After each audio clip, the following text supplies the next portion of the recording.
Welcome friends to another r/malicious compliance video. Did you know hitting the like and subscribe buttons down below makes one random person in the world's wishes come true? Might want to try it out. That said, our first story of the day is by Revolution Friendly 56. I'm glad I can blow up in your face and you don't do anything about it. Have you ever had such a bad boss but you really needed the job, so you swallow your pride and bide your time and wait for the opportunity to rub it in? A few years ago, I had a female boss, let's call her Witch, who does not believe in leading by example since she leaves by 2:30 or 3 p.m. each day, but preaches on our weekly meeting about how great her leadership is. Not only does she never give 40 hours a week as head of the company, I often walk by and see she's doing personal stuff during work hours. As you can imagine, this is a failing business that still pays its bills via prioritization of terms and due dates, but has at the helm the most incompetent leadership team who got there via nepotism. I came to the conclusion each of them are incompetent because of the logic of many individual actions. That's turned out badly more often than not, and the sheepish mentality of the collective. Yes man instead of the voice of reason they're supposed to bring. Often I would voice my concerns at certain directions of some of the policies or actions being undertaken, and the boss would blow up in my face, privately or in front of others. So many times I just wanted to get up and say, "That's enough, I quit." But I kept calm, and sometime later she would come by again and say, "We work so great together because we can have disagreements and she can blow up in my face and I don't say anything." Oh, just you wait. A few years go by, and a key customer contract was coming due, and we were told to bid on a new contract via the RFP process. I was responsible for collecting the data from operations, and the boss was supposed to evaluate the data and turn them into a competitive bid rate for the projects. Instead of using historical data as a basis for input into her model, she came up with her own gut feeling inputs for some of the key variables. Source of data is via chatting with her insiders. As the person putting the bid document together, I questioned some of the rates as they seemed unrealistically optimistic. Her response? Just freaking do as I say. At the very least, I wanted to make the bid document look pretty and polished, so I actually spent a lot of time outside of office hours working my butt off to make sure we got tables that align perfectly, everything is spell checked and sounds nice, and next Monday, I showed her the final product. She's like, "Why did you bother making it even nice looking at all? Look at the customer tender doc they gave us, it's full of mistakes." I can't believe what she said. She also said because I did this without asking her first, basically it was a waste of time, I wasn't going to get time off in lieu. On the last day before the RFP submission deadline, I final checked the documents and rate sheets and remember what she said about do as she freaking says. Knowing full well we'll probably get the contracts for the projects we underbidded. I said nothing more. Sent.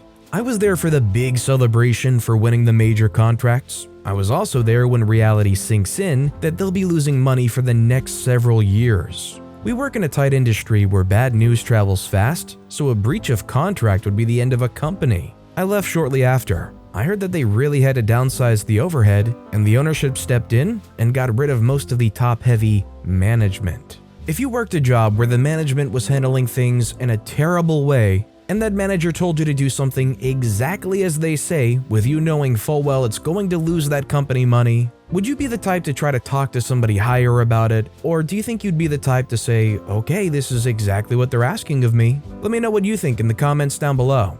Our next story is by Enigma Guy. Fill out a health and wellness survey within 24 hours of every shift after gutting most remaining benefits and reimbursal programs? Sure thing.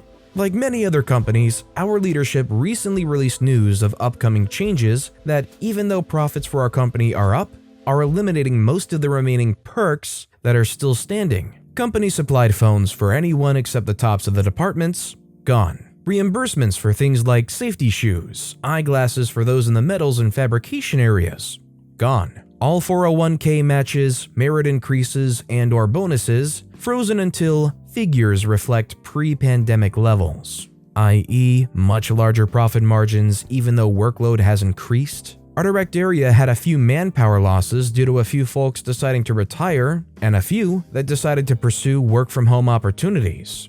Hiring freeze to replace anyone. All of this while the majority of the higher-ups and anyone who works with a computer and argued they can work from home are, working from home. which in our eyes is essentially a substantial raise / savings for those lucky individuals that can work from home, fuel, daycare, etc. With the cases on the rise again, they decided to implement a health and wellness screening that must be completed every shift within 24 hours to the start of that shift and presented at the security checkpoint. There's even a nice link to where you can complete it on your phone via an app for our convenience. Already annoyed at the above-mentioned cuts, and now they're wanting me to use my personal phone and data to complete a survey before working hours, I read the requirements again. It just had to be within 24 hours to the start of the shift and presented at the security checkpoint. We were working on average between 12 and 14-hour days, so I was easily able to complete and print a physical copy of the survey at the end of the day for the following day's requirement. That next day, I showed up to security and gave them the paper. She just kind of looked at it and asked what it was. Told her it was the wellness screening so I could enter the building for my shift. She replied, "Oh, well, it has to be done before your shift. This has yesterday's date on it." I pointed at the disclaimer that said it just had to be within 24 hours to the start of the shift, which it was. Which, to her defense, is kind of silly because a lot can happen between the day prior and the start of the new shift. Looking slightly annoyed, she said, "Oh, okay, you can just use your phone going forward so you don't have to print it out." I thanked her and said it was actually easier for me to just do it at the end of my shift, so I didn't have to think about it in the morning, especially since I didn't have access to the Wi-Fi until I was already past the security checkpoint. Third morning, I did the same thing. She rolled her eyes and put the paper to the side. Didn't realize it at the time, but I was informed afterwards if we didn't use the app version, it didn't have a digital record, so they had to save all physical papers in a folder and retain them in their office. The fourth morning, the head of security was at the door, and as soon as I showed the paper, he asked why I was choosing to do the physical paper instead of the app.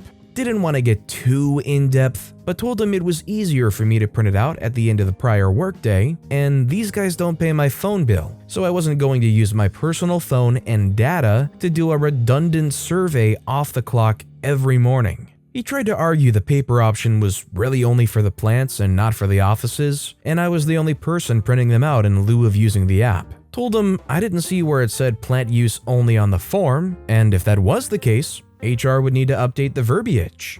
Couple of coworkers in the area caught part of the interaction and how the guy was complaining to my boss as soon as he hit the door about 10 minutes later. I filled them in on what I was doing and they decided to follow suit. All 15 of us completed the survey at the end of the day to bring in the following morning. Friday morning arrives. I'm sitting in my car watching as a line forms and everyone has a paper in their hand. Can make out the security guard's face. She looks pissed. Finally get out and go to walk in. Big poop-eating grin on my face and say, "Good morning." She doesn't say a word, just does the temperature check and snatches the paper out of my hand. Around first break, I see our HR rep walk into the shop and talk to my boss. He looks over at me and points in my direction. Oh boy. And she walks over and introduces herself.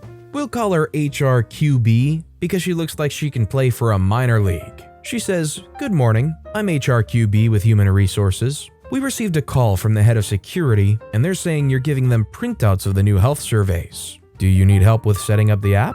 I say, "Oh no, that's not necessary.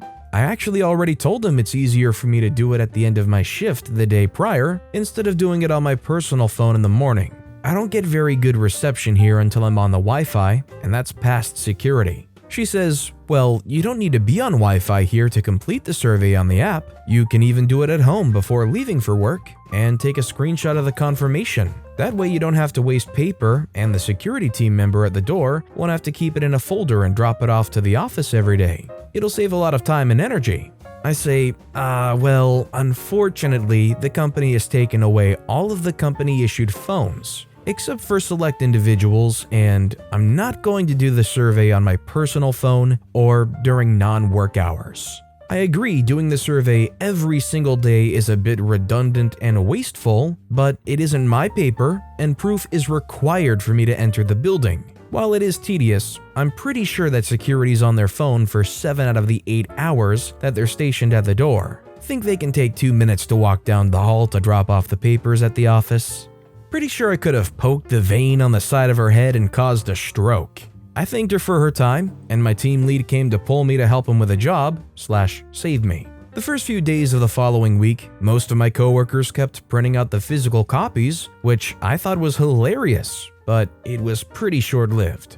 HRQB must have worked harder than she's ever worked in her life, because wouldn't you know it, come that following week, an email came out with a link to a new survey that only had to be completed one time online, and if after that at any point you had flu-like symptoms, tested positive, or were near anyone that tested positive, they held you to the honor system to report it to supervision/HR. So, considering the circumstances of the world right now, I don't think what the company was doing here was necessarily wrong. The only thing they did wrong, obviously, was try and force OP to use the app.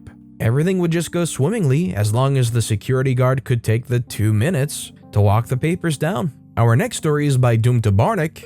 Too unexperienced to contribute?